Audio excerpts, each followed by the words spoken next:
But then the really hard work came, and that is implementing the laws. And we had no idea what implementing laws meant. And that's where we were taxed, because one of the first things that the government did was to set up various implementation groups for all of the acts. And we somehow had to provide people from the community who would go to all of these meetings. Most of them were tough meetings in the sense that you had to know a lot of detail. You had to read a lot of things that were hard to read and hard to understand. They were very professionally biased. And so we were spread thin because we didn't know how we could ensure that we could have enough people to cover all of the areas that needed to be covered. So we made a strategic decision, and that was to claim the Representation Agreement Act. And we did so by not agreeing to participate in any meetings that were organized by the government. We wanted the Representation Agreement to belong to the community. We were not adverse to others participating, but we did not want it organized by the government. So we created the Representation Agreement Task Group. So that was our strategy. We need to control this, because if we don't, it's going to slip away and we won't be able to realize it in the way we dreamed about it, in the way the law talks about it. So we had many, many meetings, and our legislative task group that Hugh was a part of and Ron was a part of drafted all kinds of important ideas about how we needed to change and implement the law. We had lots of meetings about what a registry could look like. You know, I have to say that the implementation period went on for years. And it went on for years because the government was really reluctant to proclaim the laws with the representation agreement the way it was. We really got into a standoff. And then finally, in 1998 or 99, I think it was 99 actually, we finally were able to broker an agreement to go forward with some changes to the Representation Agreement Act, which you know troubled some of the people who'd fought so hard for it.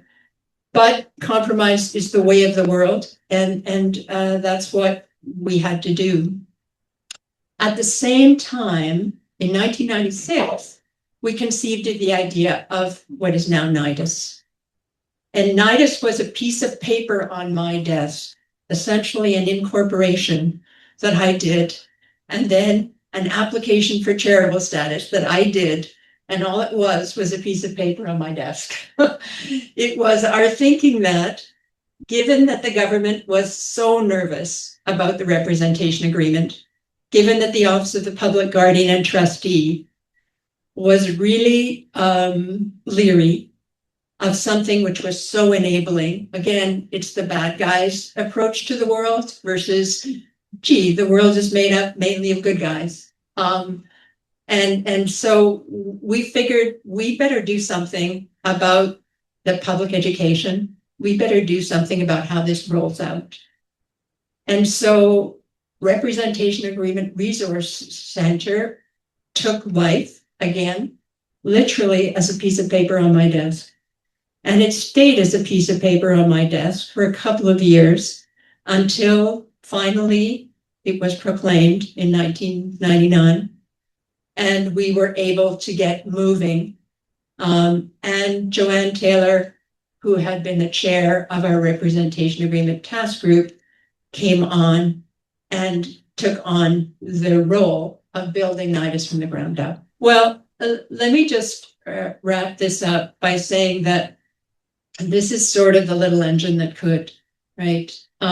If you look at where we were in 1993, to where we are now.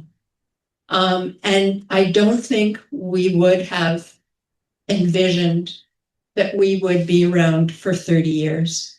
Things felt so precarious. They felt like we were always afraid that we were going to lose. And we came close to losing on many occasions, and we didn't. And we're here now. And I think that it's really important to understand our history and to understand that this was a community-driven, Audrey said earlier, from the grassroots, this was a community-driven law reform. I don't think there's anything like it anywhere else in Canada or even in the world. And we've spoken about it in places around the world, and people have said, how did you do that? So there aren't many other examples from around the world. And I just want to say something about grassroots work and why it matters. If you design something from the grassroots, if you pay attention to lived experience, if you empower people, I'm sorry to use that word, seems so, not so useful anymore. But if you tell people that they can take control of their lives and they have an opportunity to do so, the power, the health, the wellness that comes from that is incredible.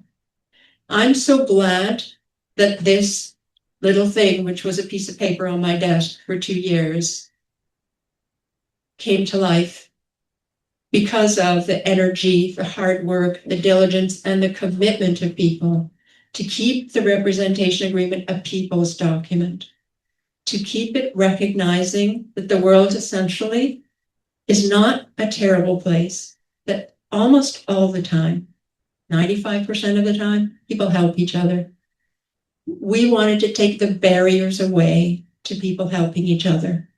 We wanted to give people who are friends, who are family, opportunity to be recognized as advocates, to have some authority, to have access to information. These are very important things. And we were able to achieve it.